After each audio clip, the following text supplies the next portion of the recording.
This podcast is sponsored by nobody. Hey dudes, welcome to Splat from the Past, the only 80s themed horror sci-fi show where things can get totally radical. Now, I am so excited to kick off Black History Month in February. We will be talking to PJ Johnson. PJ, of course, played Imogene, Madeline Kahn's maid in Peter Bogdanovich's 1973 classic Paper Moon, celebrating its 50th anniversary. I am so excited I found her. I couldn't find her for a long time, but I found her on Twitter. Just sent her a DM, and she said yes. And we've been going back and forth about this for a week now, and I am just so excited. And I don't know what she's been doing since. I do know she played Imogene again on an episode of the spin-off series the next year, and then she had a tiny part as a Dairy Queen worker in Bogdanovich's The Last Picture Show sequel, Texasville. I'm going to ask her about that as well. I know she's an activist and all that stuff too, and we will see. It's going to be a great conversation today. Also, I've been crying for the last 24 hours. Cindy Williams passed. She was going to come on this podcast soon and talk about her career with me, but unfortunately it's never going to happen. For like 18 months, I was going back and forth with her assistant, Liza, and yeah, I don't know what happened, and I'm not ready to know yet, but as you all know, I love Laverne and Shirley. I did a tribute to Penny Marshall when she passed, my one and only solo podcast. It's just beyond words. I can't tell you how sad I am. She was such a talented actress. American Graffiti, such a great movie. The Conversation, Francis Coppola movie. That Blob movie she did with Larry Hagman directing. You know, she did a lot of great stuff, and it's a sad loss. And I'm so sad that I'm not going to be able to talk to Cindy Williams. She did her way. She made all her dreams come true. I'm just sad there was never a me and you. Rest in peace, Cindy Williams. So yeah, here is my interview with PJ Johnson. Hello. Hey PJ, welcome to the show. How are you today? I'm just fine, Tommy. How are you? I am just fantastic. This is such a great honor. Thank you for taking the time today. Oh, well, thank you for having me. Absolutely. So, going back in time, what age did you start gravitating toward acting? Well, I actually didn't gravitate towards acting.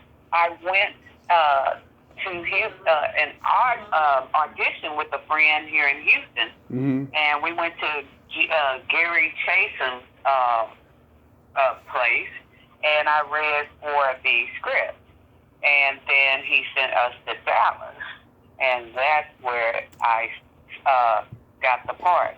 As soon as I went in, I read for it, and I got the part immediately. So you had never like even done a school play before that? No, I tried to sing in school, but anyway, no.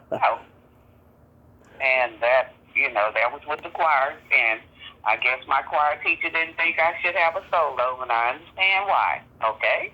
Yeah. So yeah, I never acted before, and kind of used my charm a little bit. I don't know where I got that charm from, and went in there and had a good time with Peter Bogdanovich, and I just talked to him and said things like, "Oh my God, I saw you on the Tonight Show, knowing I had to go to bed."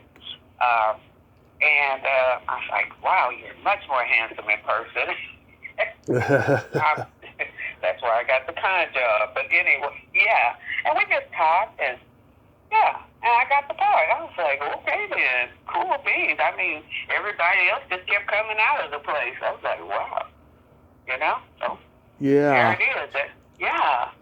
And that was a wonderful time in my life. Okay? Yeah. Where are you from originally? Houston, Texas. So you are from Texas. What was definitely. Go ahead. Was it pretty segregated when you grew up in those days?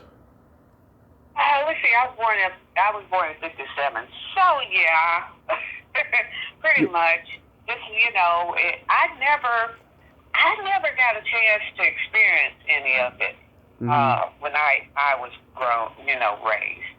So I only saw it on television, Right. or what I read about, or what was, Channel 8 would tell us about, because back then you had to walk to the television to turn it on, turn it off, and at 12 o'clock the Star Spangled Banner came on, and there was no more television. And guess what? We only had a select amount of channels. Yeah. Wow. Yeah. I was born on Pearl Harbor Day, so I was always the bomb. So I'm quite aware of that history. So yeah. My dad was born March 4th, 1957. Oh, well, God, when we're both, let me see, March, I'm December. He's older than me, okay? Yeah. And I'm taking that to the grave with me. Yeah. So definitely. So you were what, about 14 or 15 when you got cast? I was 14, actually. Yes. Yeah. And so you knew who Peter Bogdanovich was at that time? No. You hadn't seen The Last Picture Show or What's Up, Doc yet? No. Not at all. I learned all of that once I got into the film industry. Yes.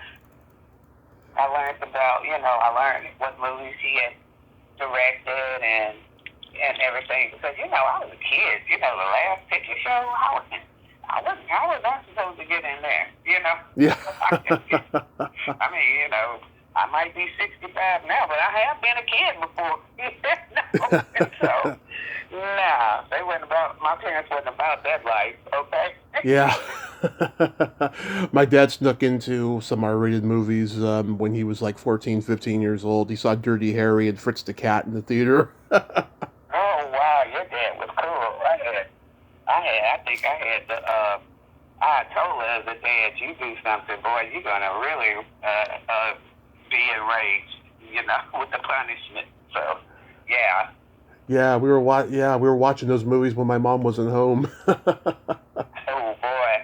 Well, I had a neighbor that lived across the street, and that's who I went with. Her sister Carolyn Andrews took me, and it was Tamara Gaylord, and she was my best friend. And yeah. the only way that I got to see anything late was if I spent the night at her house, or her.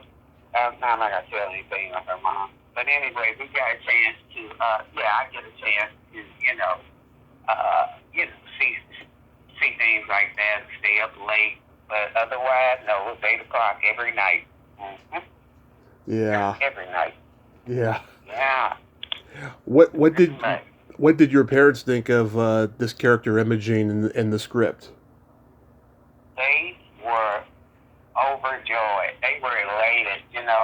I said, well, I have a curse word. They didn't even care. They didn't even say it. But let me say it. But let me come back home and curse. Yeah. Yeah. It wasn't happening, okay?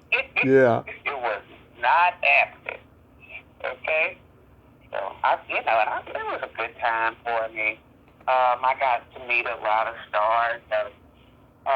Ryan had this guy that was a boxer, and he sponsored a boxer, and his private secretary was Splat. So her name was Diane, and I remember one night Diane called me to the room, and Cicely Tyson was on the phone, and she told me to break a leg, and I was like, I'm talking to Cicely Tyson? Oh my gosh, So, yeah, so it was, it had, I met a lot of people and saw a lot of people, yeah. Yeah, they gave you some great lines in this movie, so many. For that much money, the woman would drop her pants in the middle of the road. That's right. And you just don't know how much they cut out. I mean, boy, we had some real good lines. And it was a lot cut out. Oh, boy. And it was funny as heck, But they did have a lot of editing and parts of the script we didn't use. Yeah. Miss Trixie is the white speck on top of old chicken shit. Yes, that was. Yes, she was. But she was. Oh, Marilyn Kahn was the most beautiful person you ever would meet. She was beautiful. I loved that woman. And when I was filming, Ryan, he had to take care of Tatum, and we would go out every night with Ryan, go places every night. So I said he's like a surrogate dad there for a while. When my dad wasn't there. Yeah. Yeah, but Madeline Kahn, yeah, God, this was like her second movie, and she was so talented. She had all those years of Broadway training, and she got discovered at the right time because Hollywood was making all these period pieces, and she fit right in. She Right. looked like an old-time Hollywood movie star, Yeah, she was good. I really enjoyed working with her. She was so kind to me. She had what did she do? She had sprung her ankle. She came with a little cast, and she gave me a pair of red, what do you call those older shoes? Wind heels, and they still have them. They were beautiful, and I wore the heck out of them. Yeah. Yeah, she was so kind. She really was. I just couldn't have had a better person, to work with. Tatum was, Tatum, if I wasn't working, Tatum was in my room all day, all night, and of course she was like a little sister. And I had one of those at home. I loved it, but she was like a little sister. So you two became buddies? Oh yeah, we were thick as thieves when we were on the set. Yeah. Yeah. We were thick as thieves. Yeah. We were only two kids there. You know that, right? Oh yeah. Well, she was younger. She was like what, 9 or 10 or something. I think she was 8 when we started. Yeah. Yeah. And then November she turned 9. Yeah. Yeah. Probably in November. Yeah. Yeah, she hadn't even done the Bad News Bears yet, and oh no. Yeah. That was the first film. Yeah, she was. Her introduction. Yeah, I'm sorry. I don't mean to cut you off. Okay. I'm sorry about that, but that was her first film. Yeah. Yeah, she was very green and precocious, and she set the tone for Quinn Cummings and The Goodbye Girl. She got an Oscar nomination for that, and Tatum actually won the Oscar. Did you know on that set that she would win the Oscar? I didn't know anything about the Oscar. I wasn't thinking about the Academy Award. All I was thinking about was all the fun I was having and the experience that I was enjoying, and I loved every bit of it. Although we had to pretend like it was summertime in the winter. Yeah. Yeah. It was. I was just having a good time. Yeah. So, but there wasn't like a feeling of electricity, like like okay, she's going places. No, we were kids. We thought about kid things, like. Yeah. But for example, on set you almost have to change your age almost to like 10 years older. Oh yeah. Yeah, and so. And then, she and Tatum, sometimes she and Ryan would get into it because, she had some, trouble things going on with Joanna Moore, and he took her from, her mom and kind of gave her a somewhat stable life. And so, they were just kind of like getting themselves acclimated to one another. And I love Tatum. That was my little sister at the time. Yeah. Yeah. I mean, it's been widely said, that there was a little bit of jealousy between Ryan and Tatum, But did you get a sense of that, or was it just was it just a good working relationship they had? They fought a lot, but I thought that was because.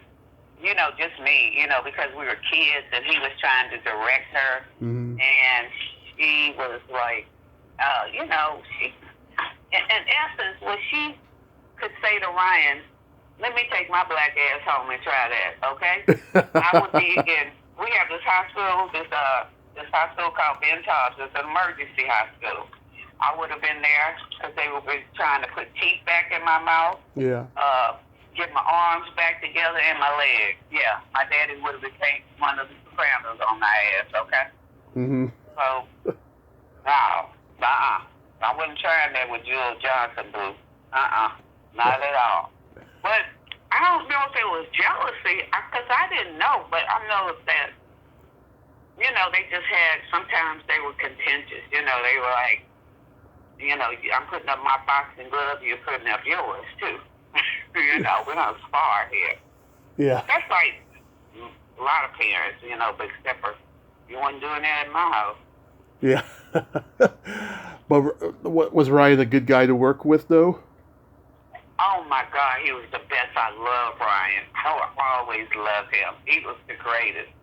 I mean, Ryan took me everywhere with him, I guess, because I was Tatum, so I could be the buffer between him and Tatum, but he was a real great guy.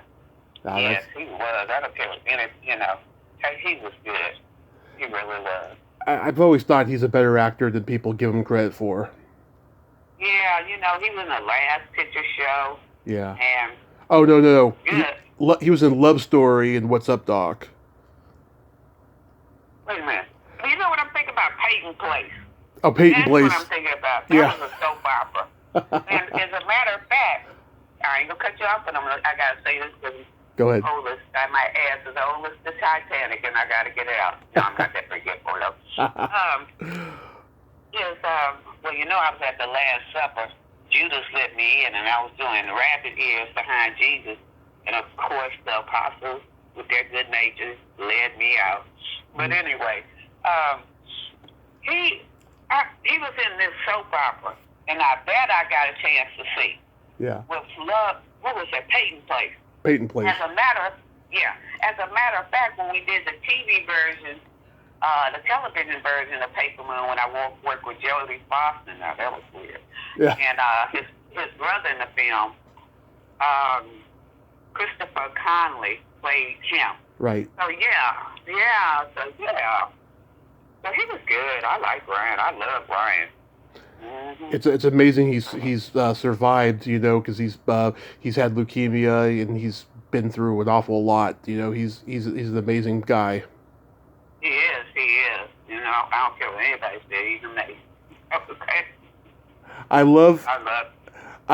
love the fight scene between him and Randy Quaid. Oh yes, that was good.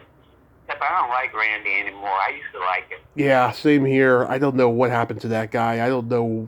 God. He became a dick. I don't know. Yeah. He had one, and I guess he said, I'm going to be my dick. Because obviously, he just didn't, he was good at first, and all of a sudden, he started getting old, and he just started declining in his personality. He would just say anything when the internet came out, and yeah. It was like, dude, really? It was a total 180 mindfuck is what it was. Yeah, it was. Yeah. And he fucked the mind real hard, okay? Yeah. Like I said, I used to love him. I love John Hillerman in Paper Moon. Oh. Of course, my mother was a nurse that worked in the hospital, and then she started doing private duty. And she took care of John Hillerman's mother. Yeah. Oh. And Sergio Mendez, she took care of, I think, his mother, too. Yeah, we good enough around here. John Hillerman had one of the funniest lines in the movie. He was great in What's Up, Doc, before that, in that one scene he had where he just was a scene stealer. But in this movie, I crack up every time when he's like, legally, we can't run you out of town, but we can make your stay very unpleasant. I loved him. Oh, my God, I loved him. And, what else was it that I really loved? Oh, Bert from Dallas, the one that... Bert Gilliam. At the hotel. Oh, God. Yeah. That guy, man. We became thick as thieves, too. At the time, at the short time we had. this was his first movie. He was like a firefighter, and like Peter Bogdanovich knew him and gave him the role. And then next thing you know, he's in Blazing Saddles and so many movies. Yeah, I was like, wow. I was hoping I would get cast for something. I was cast for Pretty Baby with Brooke Shields, but then Wow. they decided they were going to use West Coast actors. Well, then they were go there. Oh yeah, You know. it happens sometimes. They want local people, when they cast things. Yeah, And, yeah. of course, somebody called my house to ask me into being pornography. I was like, yeah, really? No, I'm not about that life right now. Okay. Softcore porn. I don't know what kind of, it was porn. That's all my brother knew. Okay. Yeah. No. And how you spell no? No, it's Nall. Nall in Houston is N-A-L. I mean in Texas. N-A-L. Hell no. Okay? N-A-L-L. Okay? Yeah. Oh no. So did you attend the premiere for the movie? I did. We were in New York, and happened to be that I was pregnant. Oh. And yeah, I tried to be well, actually, I kind of got forced into it, Yeah. I got home. And I didn't know, and it was really forced. I was really forced. I could have, had charges against him, but he was allegedly my boyfriend, but he forced himself on me. Oh, sorry. He forced himself on. That's all right. Hey, you just don't know how many men they tried to rape me since, so. Yeah. Yeah, being a woman is tough, sometimes. They look at you as a piece of pussy and keep her going, But anyway, so, yeah, and I got pregnant the first time that he tried to force himself up on me, yeah. And so when we were in New York, we were trying to keep it from Tatum, because she's so smart, she knew. And my dad and Ryan took me, we would always have an itinerary, right? Mm-hmm. And I would read the itinerary, and I said, well, we got to do this, my parents, we got to do that, you got to do this, you got to do that. So this time, we were going somewhere without Tatum and my mom. And I was like, what's going on? Yeah, that's not just my dad and Ryan. Well, they took me to some doctor, and they were trying to get the doctor to give me an abortion, but my body was so tense, baby. He stuck his hand, that little thing up in me, and I knocked all his magazines down for him. I sure did. Good. Magazines at the head of the table. I knocked all those jokers down. Yeah, good. Lacey as well. She's not really broke with me, so yeah. we're gonna have to, we'd have to, put her in a hospital. But I was leaving the next day, and then wait a minute, Paramount had arranged for me to meet Jackson 5 because that's all I had in my room. Stereo, love it. Posters all over the wall. I was in love with Jermaine, not Michael. So get it straight. It was Jermaine, okay? Yeah. And I don't know what's going on with his hair right now, but I need to talk to him about that. But anyway, the glue look, I don't know what that is. But anyway, so I had to go home, and that day they were supposed to come, but they had an engagement, so they came the next day, and so that's when Tatum met Michael. I was so hurt. Oh my God, that broke my heart. Now that broke my heart. Okay. Yeah. That broke my heart. I can't even look at pictures of them together now. I can't. Yeah. Heartbroken. Yeah. Oh my God. Yeah. Was it at least good to meet the Jacksons though? I didn't get a chance because they were supposed to come the day before I was leaving, and they couldn't make it until the next day, and I had to leave. Okay. My time was up. Mm-hmm. Yeah. What was the reaction when you saw the screening? I was like, wow. I was in awe. I was like, wow, this is a good movie. No, it's funny. Ooh, and I cursed in it. That's Yeah. what I was thinking about. Like I said, curse. When I was trying to practice my lines at home, hey, folks, let's take a moon line. I'm just reciting it, you know. Yeah, I was in awe. Because we didn't get a chance to watch the dailies. Mm-hmm. Because they didn't want us to change anything, you know, perhaps like, oh, I don't like the way I look or the way I sound, so I'm going to change this, you know. Yeah. Or the next day, I'm not going to come back and be that same person I was, you know. So we didn't get a chance to watch them. Yeah. Wow. Yeah, they don't make movies like these anymore. The relationship between an adult and a child, because the woke machine has declared the genre as pedophilic or creepy, and it's not. It's cute. It's charming. It's funny. You know, I don't understand it. Yeah. I didn't know the woke did that.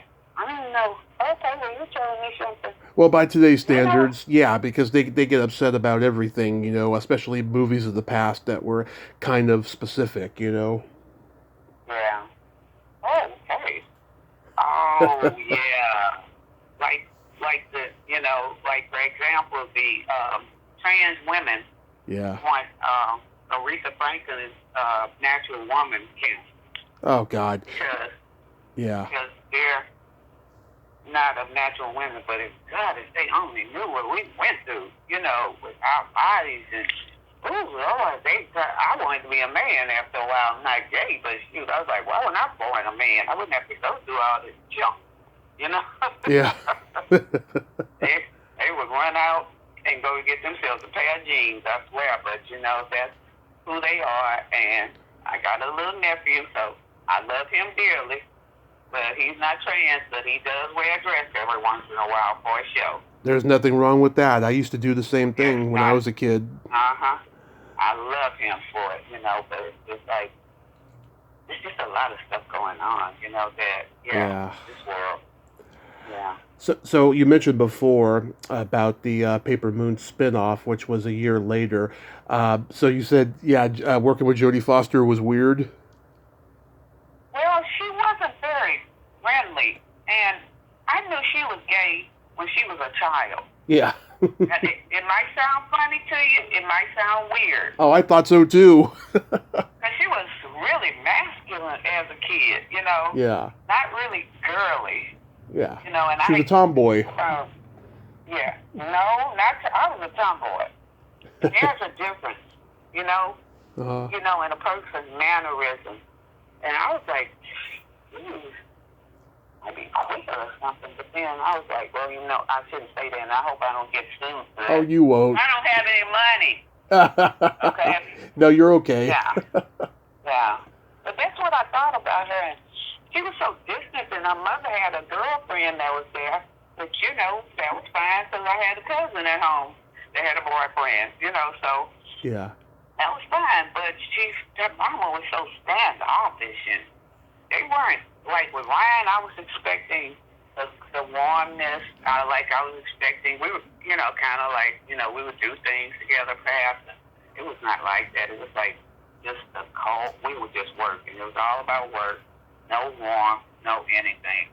So that's why I love the movie the best, because, you know, it was, you know, it was special to me. And of course, Paramount called me in the office and said, we need you to do things with Tatum.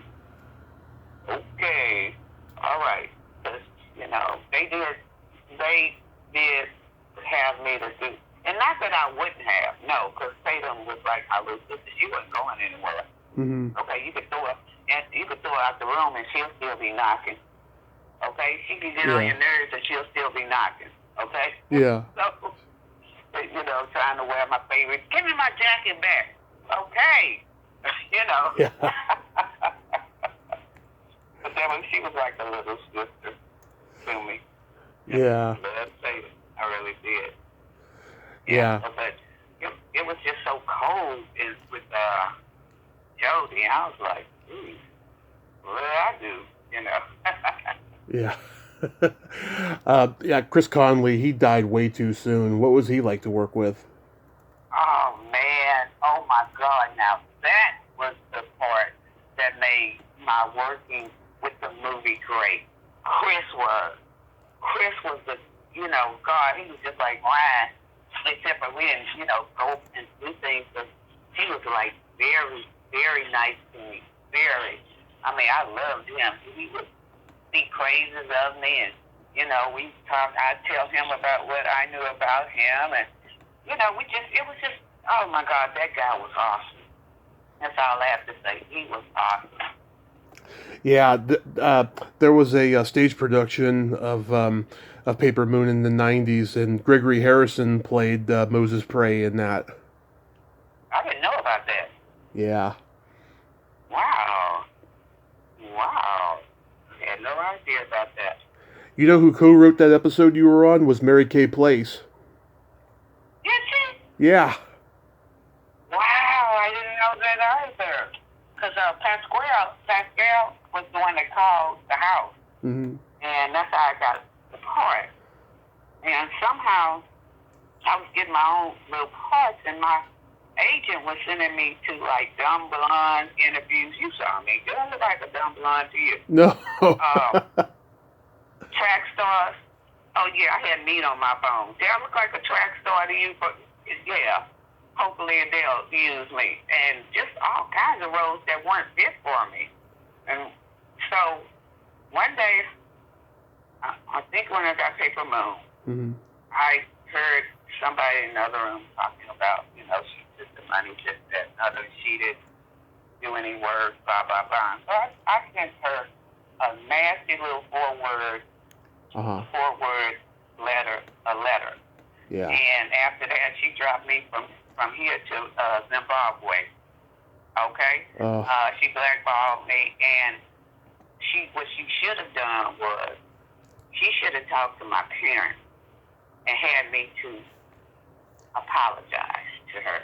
That's what I would have done, and kept, trying to work with me. Mm-hmm. But she didn't do that. She blackballed me, to the Dallas agency places of that one. But when she died, hell, I thought the article was about me. Yeah. Okay, it was in the Houston Chronicle, I think, or the Houston Post. I can't remember, because someone sent to me, one of my coworkers. Mm-hmm. They said, and I was like, shit, did she die? Or is it, is it about me? Yeah. Yeah. And I kind of hate that I did that, but I was just, I don't know, I guess I was just reacting to what I heard in the other room, So. Oh my God. Yeah, I know. It's awful. We do some dumb shit. Yeah. Pretty Baby was one of the ones that you turned down. Is there anything else you could remember? No, I didn't turn it down. They changed the actors. Gotcha. The West Coast actors. Gotcha. I got the part of the cook. Okay. I got that. Yeah. And just when I was getting ready to prepare to leave, they changed it. Yeah. I see. Oh, yeah. So after that, she had me doing like extra work, and just recent, well, not really recent, Peter called me in to Wichita, Kansas, because he was filming, oh God, what was that show? Texasville. Texasville, yeah. And I had a part in there, but someone came and told me that I had to leave. And so, and then what really pissed me off, they had this one little secretary, what was that girl's name? She kept mixing me up with the driver of the honey wagon. I was like, bitch, I don't have an afro. I have straight hair. Yeah. She's fat, and I'm skinny. Mm-hmm. Like, get a life, Yeah. Corky. Her name was Corky. Uh-huh. Yeah, so, yeah, and she was Corky, okay? Mm-hmm. And I enjoyed Jeff Bridges, Annie Potts, all those guys, and Sybil was in it, and I got a chance to see Sybil again, but, yeah, because I had a good relationship with Sybil, too, because she was dating Peter Bogdanovich, and and she was always at the set. She was always on set. So I had a good relationship with her as well at one time. Yeah. Yeah. So when I was blackballed, I just started doing plays and directing, plays. A couple of plays at the university, Texas Southern University, and I would do local radio sometimes and local television, and going on these dance shows and stuff like that. And after that, I just didn't have the direction, to that would lead me back to where I need to go. Right. And so, yeah, I just kind of like, did most of my work at the university, puppet shows, things like that. I work with them because you can always get a job and a part, Yeah. Oh, that's cool. You were always useful. I did lighting, but I wasn't that good with lighting. Nah, I wasn't that good. I did costume. I was very good with costuming. Costuming was really my favorite. They had this black playwright, Thomas Malonson. I took his class, and I wrote a play for that. And my major was telecommunications, so I got my BA in there, and then I got a master's in telecommunications. Yeah, which I just really haven't been using it. As I said, that I just got it for aesthetic purposes. So. That's cool, though. At least you got to do radio. I bet you were hilarious. Yeah, but it was just like a few segments. It wasn't a lot. Like when I was in high school, I'd go to like the local radio station, and I'd say, whatever record was out that day, we would say stuff like, Bobby's taking Mary to Loveland, and Loveland was a record, or something like that. So yeah, that was just about of it. It wasn't a lot, Mm-hmm. Yeah. Wow. KTSU had that chance to just, make a little noise, but it wasn't, it was still a class, so it wasn't nothing major. But I just enjoyed my telecommunication classes at the school because that gave me a lot of insight. And recently, well, I'm not doing it anymore. I was working in the control room at a church, and they would take me doing the Sunday announcements, and I would be the person in the control room that controlled the camera and cued the cameraman. So yeah, but you know what? I saw that little booger on Raiders of the Lost Ark, and he got what was that award he got? I was like, Lord Jesus, can somebody come and scoop your ass back up, please? just tell me what to do, Mm-hmm. So yeah, that was just that was the history. I did The Greatest, but I was an extra. I did a lot of extra movies. I was extra in a lot of movies. I did a lot of telecasts, like what were they called? Telecasts with Jerry's Kids. Oh, telethons. That money. Telethons. Yeah, telethons. Bring in that money. Yeah, that type of thing. When I met Sammy Davis Jr., I had to look down at him. Yeah. And he was running. He said, okay, I'm going to give you this. I said, my neighbor wants your autograph. He said, I'm going to write it down, but I got to run. They will trample all over me. And I'm like, who? Oh, okay, well, go to your car, baby. How did you come to do that with the telethons? Through my agent. Oh. I would always do telethons, yeah. You know that Jerry, he gave Peter a place to stay when he first came to Hollywood? No!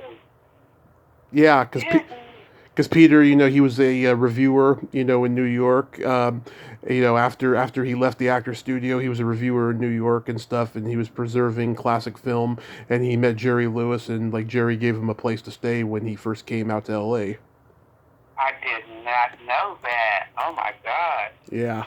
It's amazing what you learn, all through the years, Mm-hmm. I didn't even know Mary Kay Place wrote that script because, of course, somebody took both of my scripts out of my house, Paper Moon and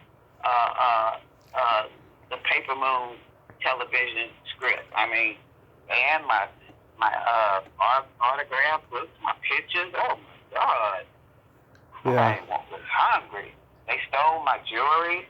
That Peter gave me. I was like, wow, this is amazing. You know, that somebody would do something like that. So I don't have any memorabilia. Oh, that sucks. You Yeah. you were in a rap movie called Murder Was the Case.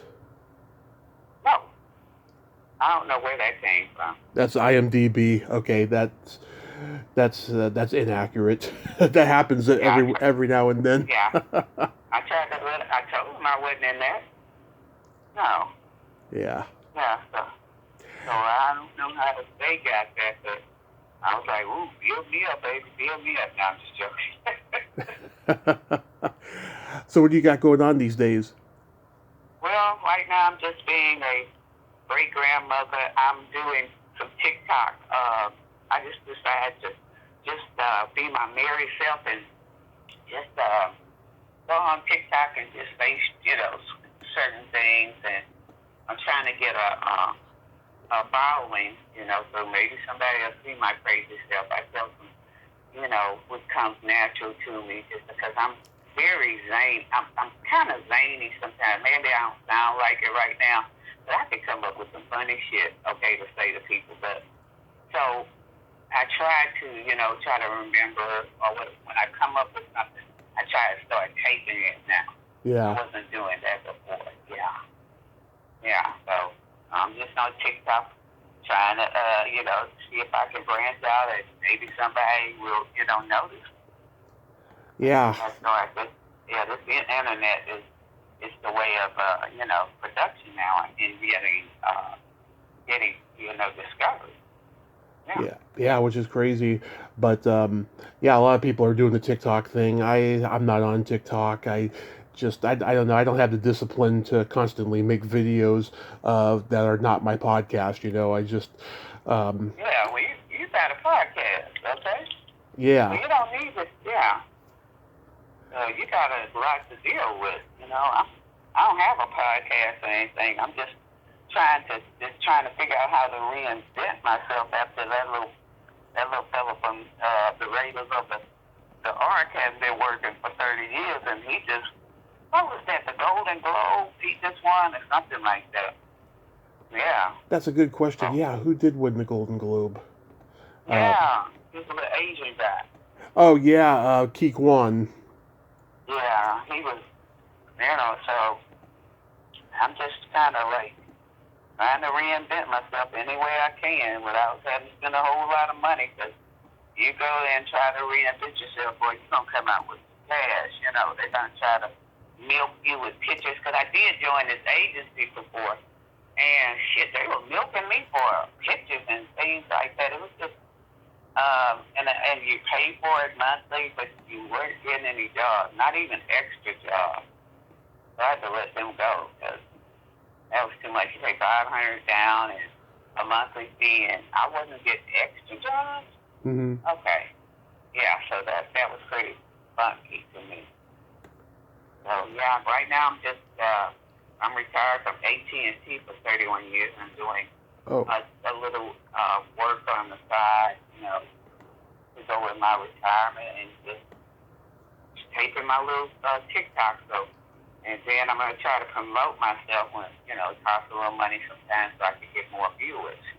And then the more viewers you get, the more people see you. You know? Yeah. So That is just wonderful. That's great that you're doing that. Yeah. Yeah. I don't want to get political, but tomorrow's the beginning of February, which means Black History Month, and this will be out tomorrow. And we, in the last few years, we've seen a lot of fascism, and the world has been probably the ugliest it's ever been, especially with what's happened in the last week, and of course George Floyd and all that. What is your glimmer of hope, if any, during this insane time we're in? My glimmer of hope is that we could all just get rid of Trump.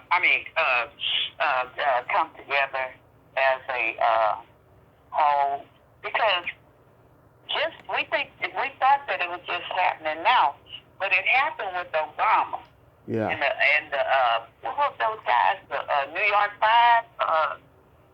When he just knew that they had raped that lady, and they did, that jogger, the New York jogger, and he started in on with the birtherism with Obama, and that's where everybody started coming out saying, hey, he said that, and he's being semi-racist, so come on, Paul, let's go on and be racist too. Yeah. You know, so everybody just came out the closet with the racism.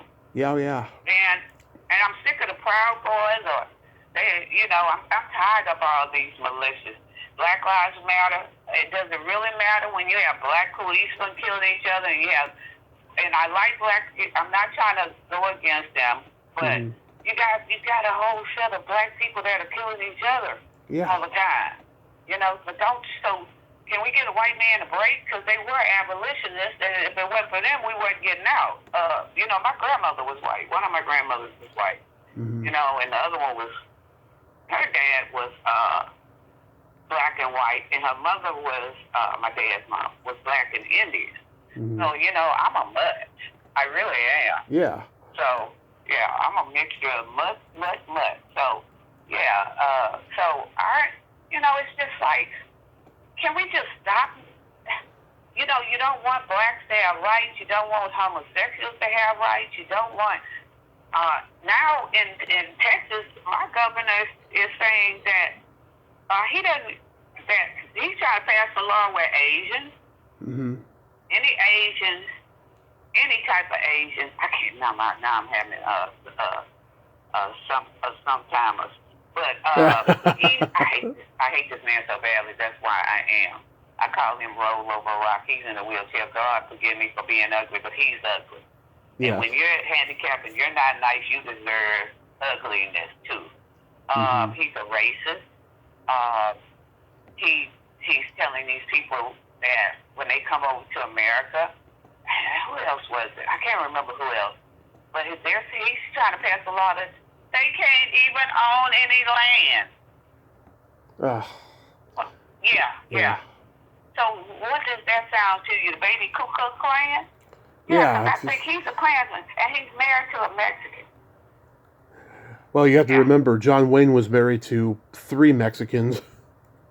Whoa, I didn't know he was married. Okay. Yeah. Oh, wow. Yeah, he was racist, too. I didn't know that, because, you know, we all love John Wayne.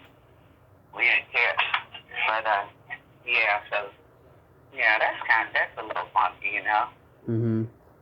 I don't like the climate of today, and I can't stand Donald Trump because he started that shit, and then Marjorie Taylor Greene. I'm so glad the Republicans are getting tired of her and not really wanting her, you know, to be a part of things. I don't like anybody that spews hatred and bigotry, because I'm not about that life. I'm a bigot for everybody, okay? Yeah. I'm bigot for black people, white people, green people, purple people, yellow people. Hell, if you fucking piss me off, I'm the bigot, you know, but I'm not a bigot because of your race. Exactly. You pissed me off. You stepped on my foot. You pushed a coin on me in the grocery store, and your ass don't know how to say excuse me.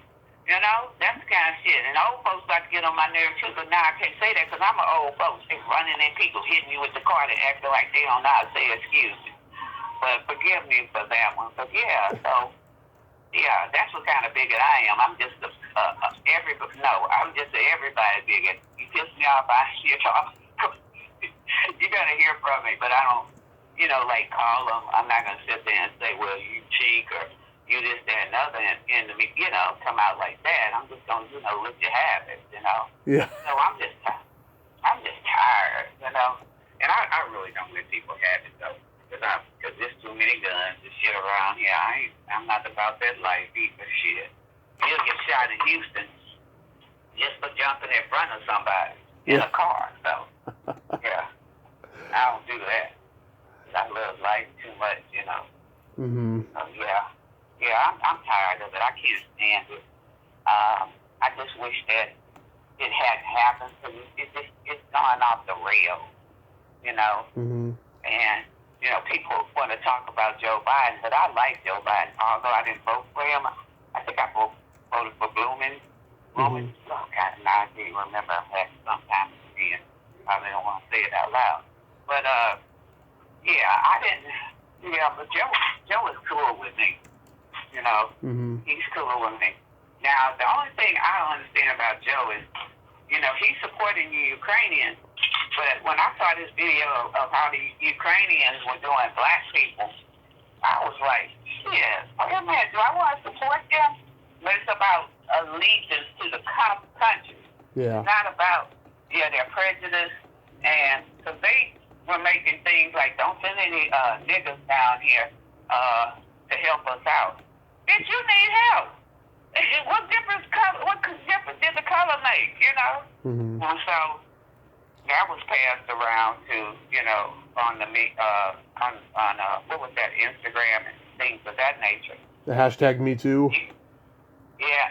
So I could have done that too.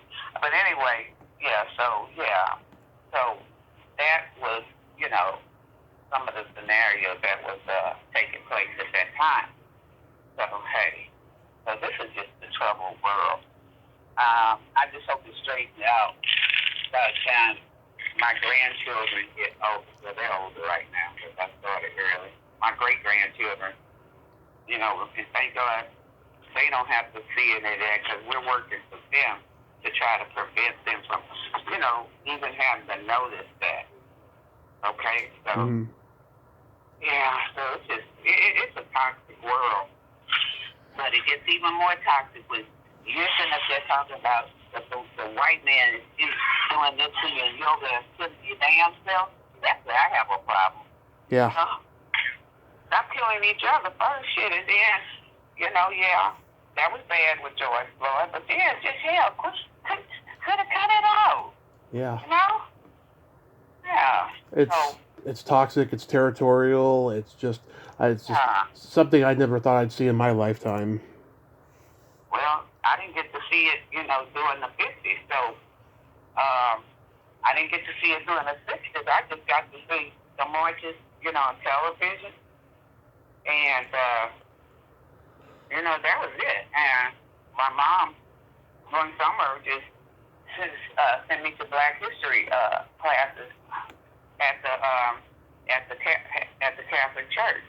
Mm-hmm. And I learned a lot of things like that. But, because that wasn't going to be taught too many times where I was, Mm-hmm. So I learned a lot of things about my culture. She was biracial. So she was trying to, be as,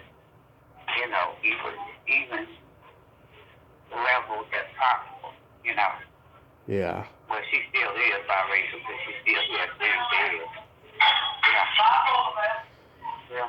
Yeah. It's insane. I was curious, PJ. Is your belly button an innie or an outie? Huh? Is it what now? Is your belly button an innie or an outie? Innie. I can't find it. It's an innie. Yeah, I have an innie as well. I read a article years ago that people who have deep innies tend to live longer, be more generous, and more caring. I'm a caring person to a fault, Yeah. I started off. I didn't like people wanted to call me Hollywood. I just wanted to be PJ, Yeah. that type of thing. I didn't need those names. But that's what I was called around the neighborhood, Hollywood, Yeah. And believe it or not, I came from an affluent part of where I lived. Most of the blacks were professionals. Mm-hmm. Yeah, they were all professionals. We had a lot of doctors and lawyers and principals and counselors. Just very architect, the first black architect in my neighborhood. Yeah. So, that's the neighborhood I came from. But they were just, it was. I loved growing up. I really did. I really did. I can't say anything wrong about me growing up except for the pedophile. That's the only thing I could, just that's the only thing that kind of got next to me. Yeah. Oh, did you encounter a lot of those being in the movie business? I would hear some things, girl, if you were older, but they didn't bother me. But apparently, somebody liked my booty after I bent over on that convertible. Boy, let me tell you, I would hear me and boys say, "Boy, I could have just." Yeah. Boy, you when bending over that car, shoot, that did things to me. I had dreams about them, like, oh my God. Yeah. No wonder I got forced with the sex. My boyfriend was probably looking at that, You'd specifically say they were wet dreams. I said, yeah, it definitely were wet dreams. Oh, shoot. Yeah. Oh, that is so awesome. So you got anything coming up you'd like to mention? I have nothing coming up, but I really do appreciate you bringing me to life here again. Just to let people know that you're letting people know that I still exist. I got a Twitter follower, but now that Elephant Musk has fucked it up, I can't even half of my tweets don't come in about me. And I have tweets about me. Oh, I got all these followers eliminated, and I am so fucking pissed about that. I don't know. I am too. I can't understand that you're not getting your text either, are you? No, I am fucking pissed. Either. Yeah. Yeah. I'm sorry. I don't mean to cut It's okay. Go ahead. I'm fucking just, at the point now where, like, if I post anything and somebody I don't know likes it, I'm just going to follow them and hope I get followed back because I just want to get caught up again. That's how I am. Shit, you just fucked up all my followers. I had movie directors, writers, all kinds of people following me. Yeah. And now you want to sit there and fuck that up. I had Pam Greer. I think she's still following me. I had Rosie O'Donnell that was following me. I posted Tatum. And this shit has gone bad shit crazy, I don't like him. Yeah. I wish he gets away from Twitter because he has fucked up. He's fucked up Twitter. Yeah. Okay? Yeah. And he's such an evil ass person. Yeah. I don't think he's going to last long. I think, it's going to get to a point where just people stop subscribing, Yeah, because a lot of the black actresses and, no wonder, directors and producers have gotten off this platform because there's a lot of racism that's viewed. But let me say something, and I go to Twitter jail. Let me say that little fuck ass, and I go to Twitter jail. Yeah. Okay? Oh, he's a dick asshole, and I go to Twitter jail. Okay? Ugh. I'm so tired. And they don't even give you commissary. I ain't let you out. Nothing. You just go to Twitter jail and you have to rough it out.